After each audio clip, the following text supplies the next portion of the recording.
All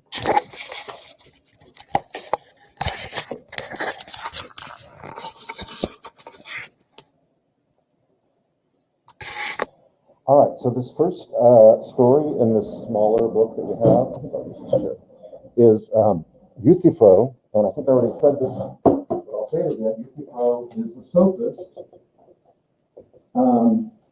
and there's some hints there, maybe subtle, that they've had some encounters before. Obviously, there's these, if Plato recorded 35 dialogues, those aren't all the discussions Socrates had. He had other discussions that were not recorded. But there's some hint there a couple times that they've talked about some things before. Euthyphro even says some things like, I've told you this before, but it's not said in that dialogue. So apparently he told them things at some other time. Anyway, Euthyphro's on his way to court for his own legal issues. Does anyone know why he's on his way to court? Yes. That's right, he ratted on his dad. Yes. He's a witness against his dad. And what does his dad do? How terrible does it have to be before you turn your own father in? What did his dad do? Murder. Anyone else know who he murdered? Whom he murdered? Must be a relative or somebody really important, right? Someone say it? Yeah? A worker, a slave probably, yeah? A serf, right? So, very good. So he murdered one of his employees, or maybe a slave, and no, he did it because, why did he do that? Well, because that slave murdered another slave. There's really two homicides here. And he didn't know what to do with the one guy, so the murderer of the other slave, and so he tied him up or somehow bound him up and threw him in a ditch, threw him in a ditch and was gone for a while. I don't know how long, maybe people had to walk everywhere back then, no 911. And he came back, and I think all we know is the elements got to him. Yeah, I don't know if he was in a ditch and it flooded, or if he froze to death, or who knows. But at any rate, it was in March. It would have been, in the winter because this trial takes place in March, if I remember correctly. And so I would imagine that the murder happened, some time. So it might have been cold. I don't know how cold. I've been to Greece a couple times. Never in the wintertime though, but in the spring. But anyway, I don't know how cold it gets. Probably gets pretty cold. Depends on where you are. Does it? Okay. All right. Okay. You've been there I went there in the early spring one time, like the very beginning of March. And it was pretty chilly, and it was raining, and it was like a cold spring day here, So it was okay. So I can imagine. And he died. He died from the elements, however happened. Anyway, so that's why Euthyphro happens to be there. Socrates is on his way to court for what reason? He's got his own pending charges, and what are they?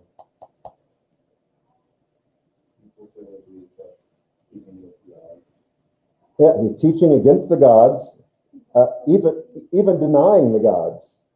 Something which, okay, yes, ma'am, go ahead. Yes, corrupting the youth. Well, isn't that makes me think then, Avery, it seems to me like every generation has a corrupter of youth, right? And the previous generation, I'd say the subsequent generation, would just be real thrilled if the previous generation's corrupter would come back, and be the corrupter. Isn't it weird? It's like, do you know who corrupted the youth when my parents were young? Well, my parents are in their 70s, so if you can think, Elvis Presley. Thank you. We didn't talk before class, did we? Not about this. Elvis Presley. Right. So like I, with my kids, would be thrilled, if Elvis Presley was the corrupter of youth. I'd be like, really? That's all you got? I wish my kids listened to Elvis.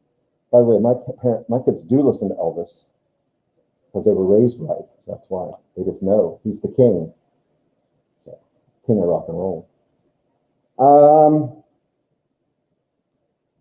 Who corrupted youth? Who corrupts the youth today? Who are your corruptors today in society? Not to be a person, it could be a thing, I guess, too, you know? What is it? Is there anything? You want to know who corrupted my generation? Well, at least as far as my parents are concerned. Yeah. You would think after all the harassment my parents took from my grandparents about Elvis, that they would kind of lay off me a little bit, right? That's what every generation says. Your mom didn't like Elvis, so why should I expect you to, can't you give me a break? Yeah, that's what everyone says. Yeah. I want to tell you who my parents didn't like. Kiss. The rock band Kiss.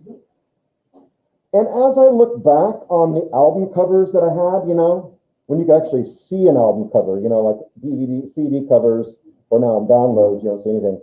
But my parents could very visibly and tangibly hold the cover in their hand and see the, you know, the kind of demonic imagery that's there and all that. And obviously that's Kiss standing in hell somewhere, you know, and or maybe on some volcanic planet in Star Wars, which didn't exist yet. But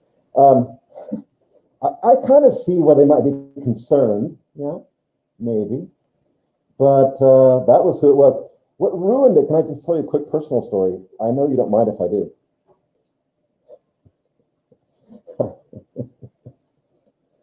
Sorry. So my mom calls me, I don't know, 8 or 9 years ago. And she goes, I'm watching this show on TV and I want you to watch and tell me what you think about it. And I said, well, what is it? She said, it's called Family Jewels.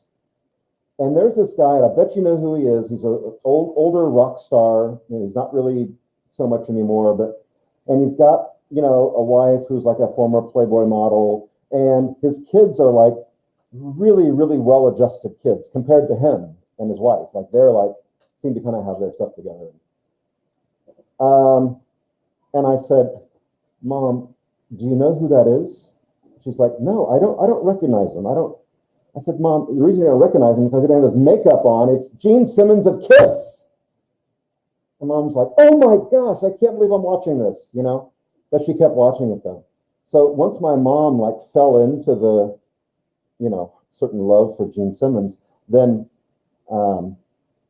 it took a little bit of the fun away from it for me, even as an adult. It's like, my mom likes Gene Simmons. And then what really sealed the deal, Andrea, was one day at a football game, we played some little Sperry or something like that, and their like 12-person marching band came out on the field, and their whole marching band show was marching to the song, like a medley of Kiss songs.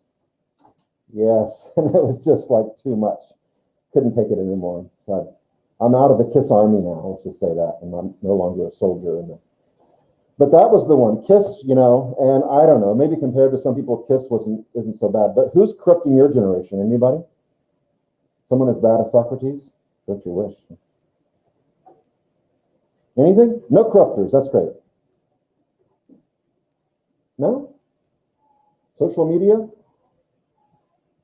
No? Britney Spears, is she still around? Taylor Swift, she corrupting?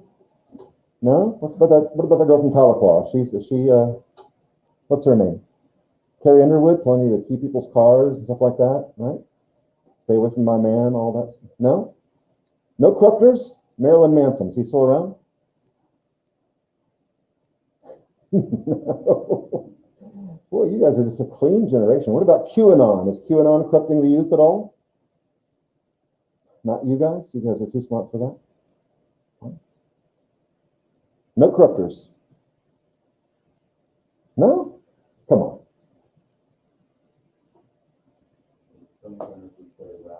Rap music? Okay. Maybe not all rap music. Maybe gangster rap music.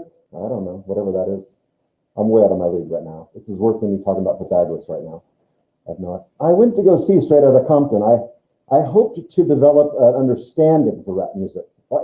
Just a starting point. Here I am. I remember NWA. I remember hearing those songs and how controversial they were, you know, back in the 80s. And so what, 20, 30, sorry, way longer than that. 30-something years later, I go to see this movie. I'm going to finally kind of get okay, so it's not just a fad. It's going to hang around for a while. And I I do understand it a little bit better. Maybe the anger behind it, I get, you know. But there seems to be a lot of misogyny, right, in rap music, right? Not all of it, right? Not all of it. I was on a corner, getting ready to cross the street in Berlin, and a car pulled up, windows down, and a stereo system like no other, just boom, boom, playing gangster rap. And I'm sure that people driving have no idea what the guy's saying. I mean, I can barely understand it myself. And I turned to the students and I said, makes you proud to be an American, that we export this kind of stuff, right? Isn't it? Really, I get all goosebumps, and yeah, I just want to wave the flag and say, amen. That's right. All right. Well, any other corruptors? Yeah. You know what the Pope said the other day? He said, rumors, especially like on the internet and all that, that's more deadly than the coronavirus. Yeah. Maybe not actually deadly, metaphorically. That seems like I thought about, so if I post something online that's not true about a political person or about anybody, yeah, but political especially gets some traction. And so say I have 800 friends on Facebook or 1,000 friends or followers, whatever you call it. And then it's not true. I wasn't sure if it was true or not, but I posted it anyway. I can't tell you how many friends I got who post like false things. Then I'll kind of call them out on it, and they'll be like, "Oh yeah, okay, well I guess that's right." But I like the sentiment anyway. I'm just gonna leave it up there. Okay. Yeah. So but if you post something and then say you have 1,000 friends, and let's see, a certain percentage of those people see it. Some people repost it. Some people maybe, I don't know, copy it and do it themselves. Or they tell other people about it, like verbally. Oh, I read on Facebook that, which that makes it true. Because we should all be getting our news from memes. Okay? If USA Today articles are not short enough for you, just go to the memes. It tells you everything. But I would think that, it'd be easy for at the end of a week of that being posted, maybe 10,000 people have seen it. Yeah? You cannot really measure how many people have passed that on verbally to other people. Oh, I read this on, but then people have shared it, and then it goes on. It's kind of exponential, really, right? And it wouldn't be all that weird to think about 100,000 people having seen this lie, in a month or so, or maybe even less than that. So what I'm talking about is this commandment of bearing false witness against your neighbor. Being done on a scale that Moses himself could never have fathomed. He's probably talking about people like telling somebody else something. I heard that, but no, we're talking exponential growth of a lie, just being perpetuated over and over and over again.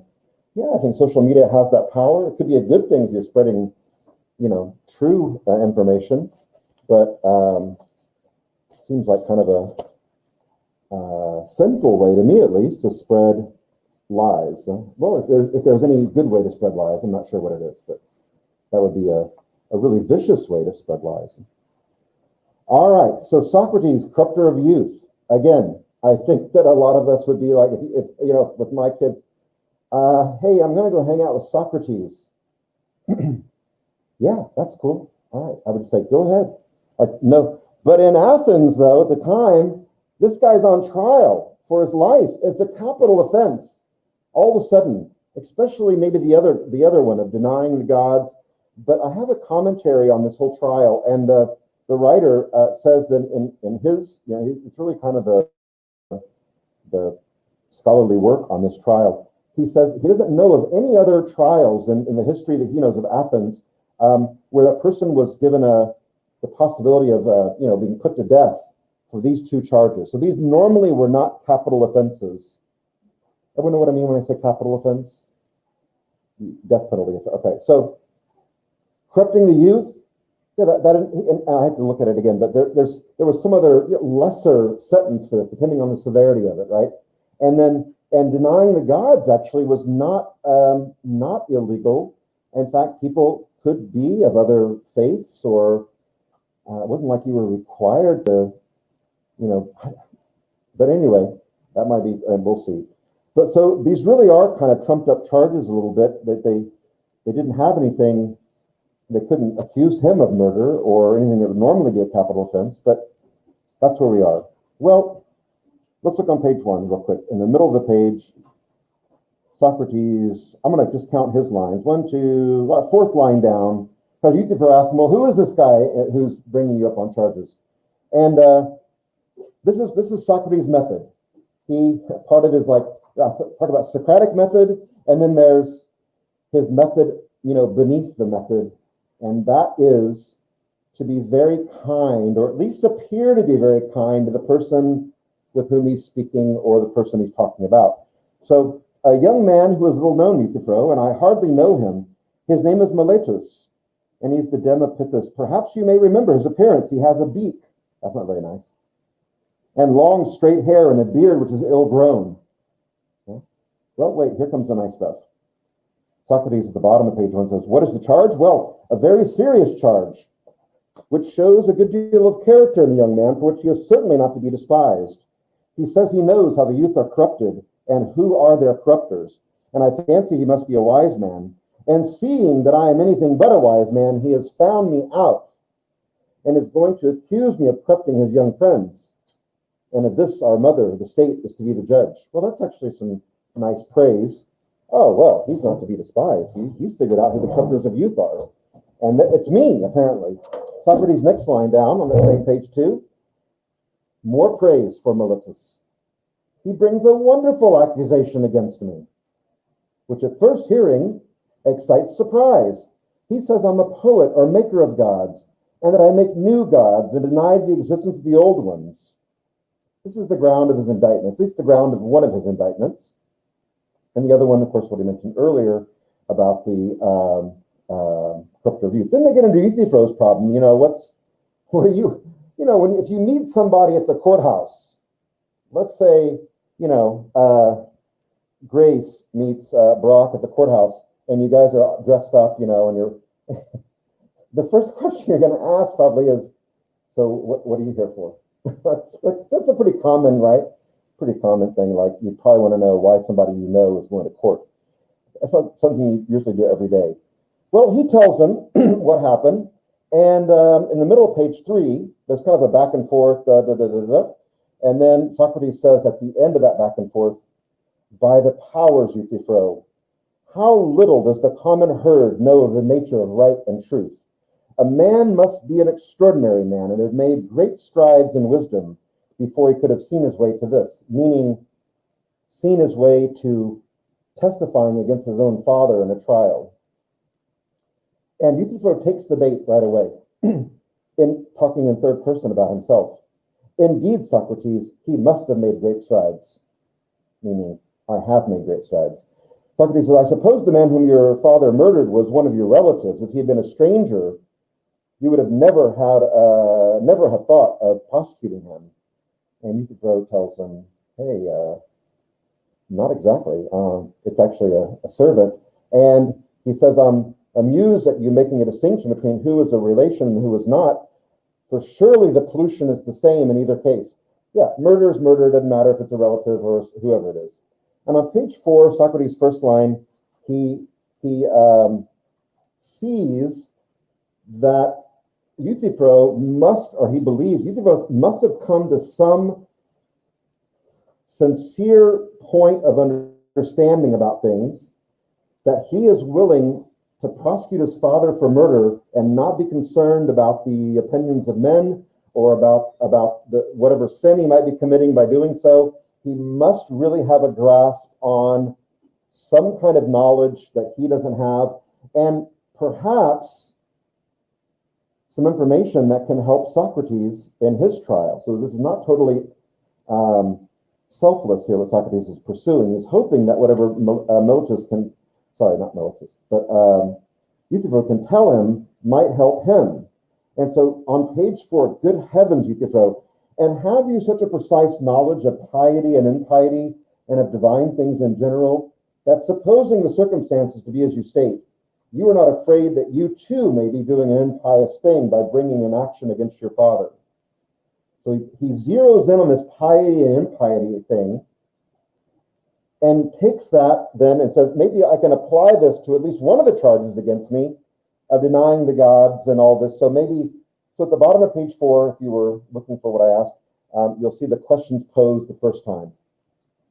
At the very bottom, Socrates' last line, and what is piety and what is impiety? And that's also a common thing Socrates does, is ask what's the opposite? What is justice and what is injustice? Because he believes he can find one, he can find the other. If he can find injustice, it's a quick find to get to justice then. And Euthyphro, notice there's like no discussion, there's no like, well, let me think about that for a minute. Euthyphro, the sophists generally, at least as the way Plato describes them, tend to be rather quick about this and maybe even arrogant, you could say. Euthyphro says right away, piety, and this is really self-serving and arrogant, piety is doing as I am doing.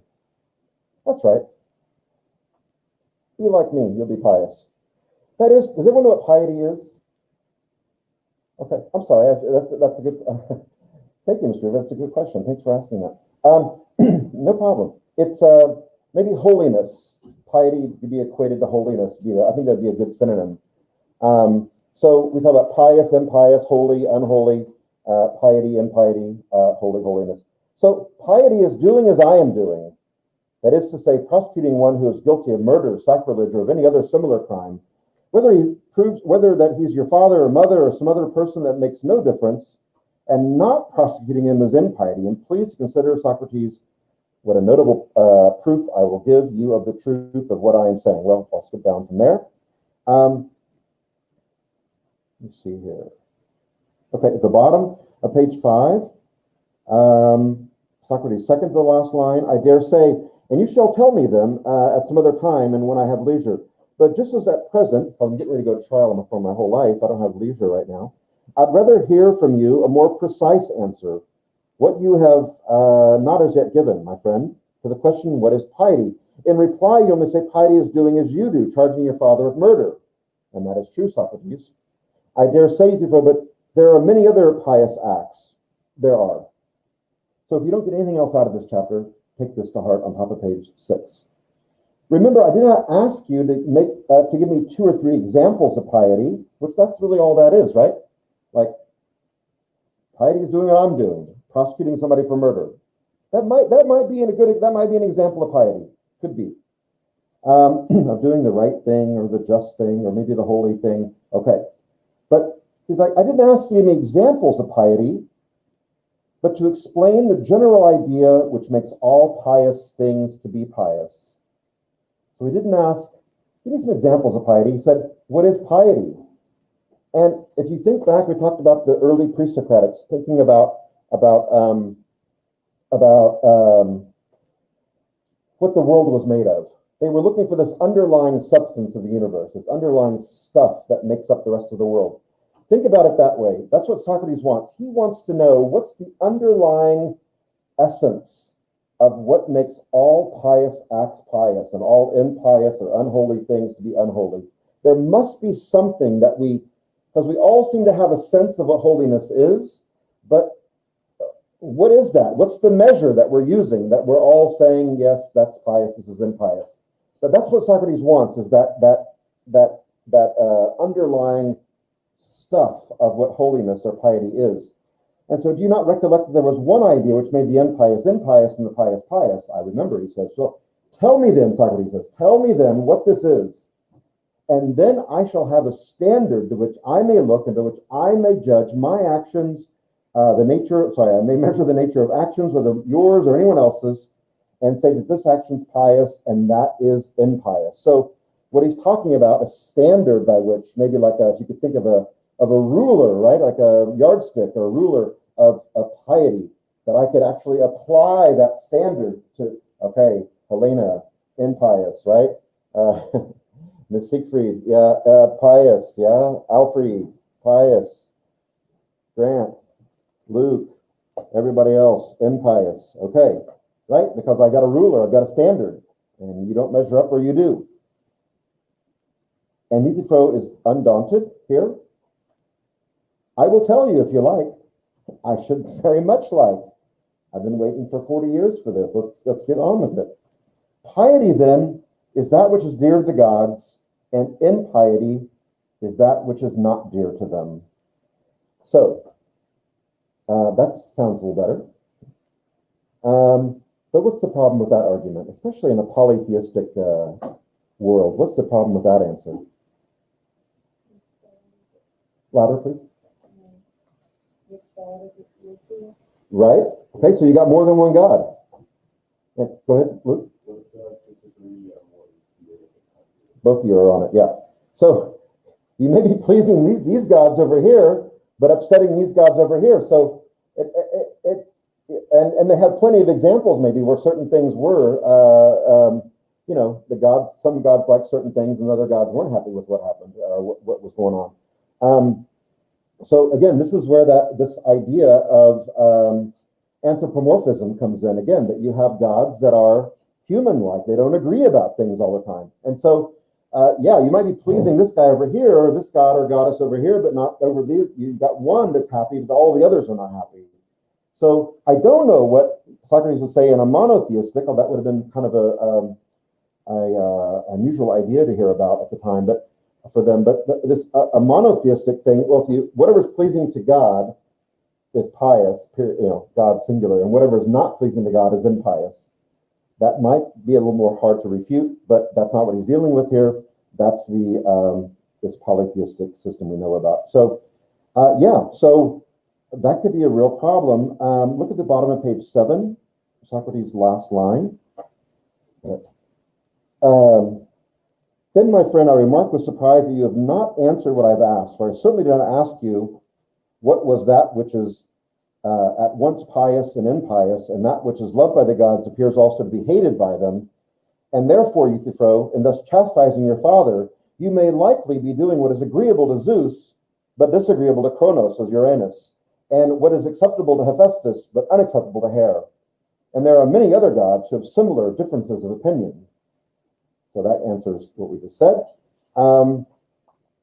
Let's look ahead here a little bit. Let's skip ahead a little bit more. Let's say page 10.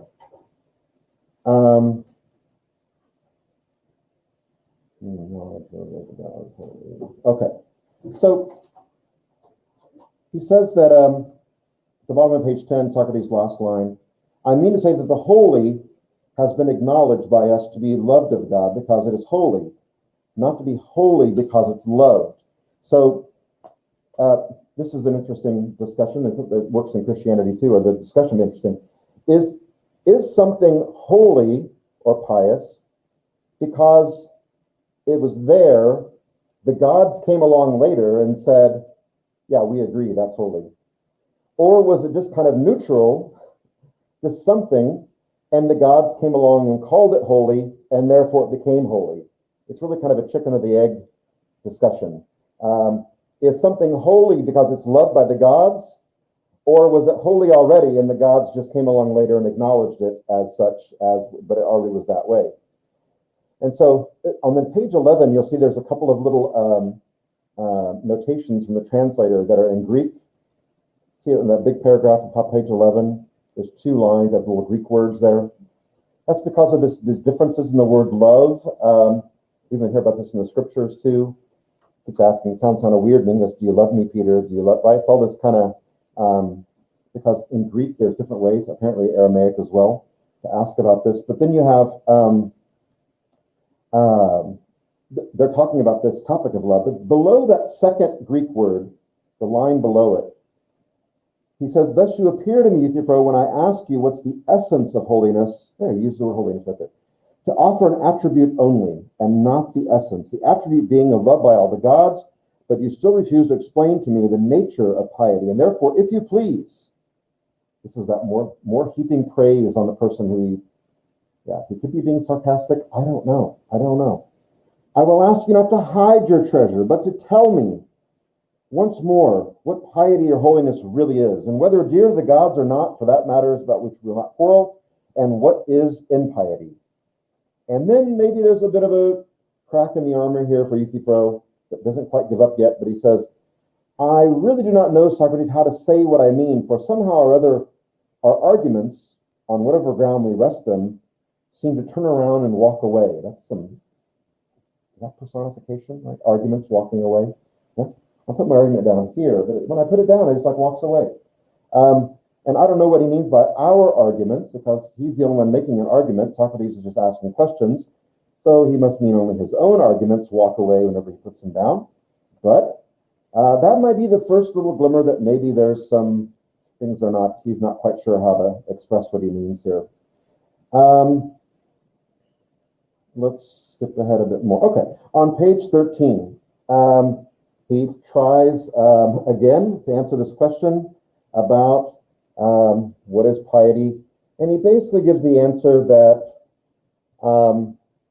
it's that part of justice which attends to the gods. Whatever gives attention to the gods is pious, and whatever doesn't is impious. And this idea of attending to the gods or giving attention to the gods is where he goes, and this is a common thing, again, I'll talk about the plan within the plan for Socrates, that he does, is to use very common examples that everybody could relate to. It's very much like Jesus speaking in parables. By the way, if you're looking for another senior thesis topic, again, you could write an awful lot, and there's an awful lot written already about these parallels between Jesus and Socrates. I might have mentioned that already to you, but this is one of them, that you get parables and this kind of usage of like normal everyday things.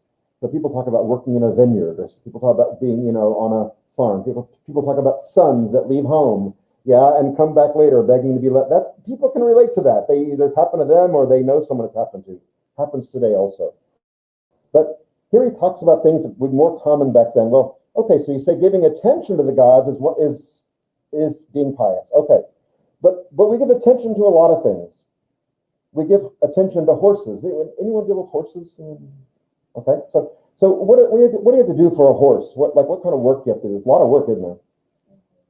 Well, I grew up in Kentucky, so we have to. Okay, so you're really okay. Yes, that's a horse country. But like day to day, what has to be done? Well, you have to feed them. You have to run or walk them. Right.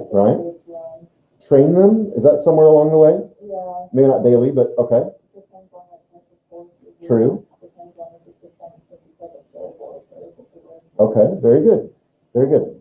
And what else? They got to be cleaned? Yeah, you have to wash them every night. Okay. With like dust, but anything inside, so not up. Okay, very good. And then you have to feed them again. And then sometimes if they're injured, you have to take care of them. Well, sure. Make sure that their shoes are still good. Okay, wow. What about their stall? It's got to be cleaned out? Yeah, you typically have a stall person, like a stall Right. man that cleans the stalls while the horse is running the cleaning. And they have to lay down new hay to Right. clean Wow. it out. Like that. Okay, that's actually, and all those things that you do, those all are for the benefit of the horse, right? So that's attention you give to the horse, and as he calls it, all these things he calls the art of horsemanship. Yeah, that. And in fact, I know there's even a degree at OSU, in equine studies or something like that. You can really get into this on a scientific level. Bachelor of Science degree in equine. Okay, but all those things benefit the horse, right? They're all something to keep them clean, new shoes, food. The term "eat like a horse" is not a misnomer. They really do eat a lot, right? Okay, right, good. Good. More than teenagers. Probably so. All right. Well, so you give attention to horses. I'm on the middle of them, not a little higher than the middle of page 13. And yes, and not everyone's qualified to attend to dogs, but we give attention to dogs. And he's talking mainly about dogs that are trained, especially dogs that are trained for hunting. They have to be, right? And so the dog benefits from this as well. And let me see here. The person who attends to ox herd or attends to oxen, they have to be trained and taken care of as well. Maybe some similar things to horses, but maybe a bit different. And all these things, he gives some other examples, I think, but all of these things benefit and improve the horse, the dog, or the oxen. So we give attention to those things, and it benefits and improves them. It elevates them in a way. and makes them better. So if that's true, now here's where he finds a contradiction, does us being holy and pious benefit or improve the gods?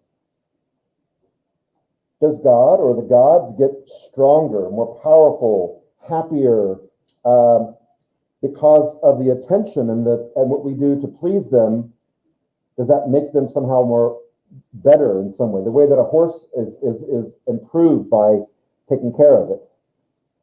And again, these are all things that Euthyphro, even someone like Euthyphro, could relate to. And maybe the obvious answer is no. The gods are already perfect. They don't need perfecting any. There's nothing we can do to improve God or the gods. He brings up a good point, though. And so the top of 14, and does piety or holiness, which has been defined as the art of attending to gods, benefit or improve them? Would you say that when you do a holy act, you make any of the gods better? And Euthyphro is backing off this right away. No, that's certainly not my meaning. Okay. And he actually asked the question again, indirectly on page 14, Socrates' third line. Good, but I must still ask, what is this attention to the gods, which is called piety? And he's really asking, what is this piety you're talking about again? Now, is the bell about to ring? What time is it? Okay, good. The top of 15, this is where you start to see, well, one thing that he says that gives us a hint that they've talked before. Very top of 15, Euthyphro says, I've told you already, Socrates, that to learn all these things accurately will be very tiresome. And as if Socrates doesn't have the endurance to keep up with him here. Let me simply say that piety is learning how to please the gods in word and deed by prayers and sacrifice. That is the piety which is salvation of families and states. Just as the impious, which is unpleasing to the gods, is their ruin and destruction. And Socrates seems to accept that answer about halfway into his next line, but he's not really accepting it, and he's going to come at him again now. Well, let me just tell you this. If I was walking, by the way, isn't it dignified that people who are going to capital trials for themselves are walking themselves up the steps of the courthouse? They're not in chains and shackles being brought in a caravan of dark windowed Suburbans pulled up, with flak jackets on, and the guy just like, oh, I'm on trial for my life. Oh, I got a trial at 10. I got to go. Yeah, it's very dignified, isn't it? But it's not like it is now, right? And so, but the last thing I'd be doing on my way into that trial, which may mean my life's going to be taken from me, is, oh, hey, Euthyphro, where are you? I don't think I'm going to be having this discussion with someone. I mean, but again, it kind of shows this dedication that he has, even on his way to possibly to death. He doesn't know yet. He is kind of plumbing the depths here of knowledge, what people know and don't know, and what they can tell him. In this case, it's a little bit self-serving because the knowledge might help him. But we'll finish this. What I want you to read next, though, is the first part. I'll finish this in a couple minutes tomorrow. But this first part of apology, and I'll explain what that means tomorrow. And I want you to read, that'll be from 19 to 32. So if you'll read that if you'll read that by Wednesday, and I'll have a video for you guys to watch Wednesday of me, okay? For me, with me, about me. Did I say that already? I like that. We'll write a song called that. All right. 19 to 30. So what is that? What is that? 13 pages? Yeah. A little less than what this last one was. But just so you know, apology is part of the trial. It's Socrates. The first words and almost all the words spoken are from Socrates here. So it's not written like a play, kind of like Euthyphro was, like Euthyphro, Socrates, Euthyphro. It's really him speaking, and I'll say more about it on. But we're going to read that first half of it for Wednesday. Sehr good. Okay. Oh. We'll see what Socrates says about your corruptionless society that you guys think you live in. We'll see. He would be very happy about that.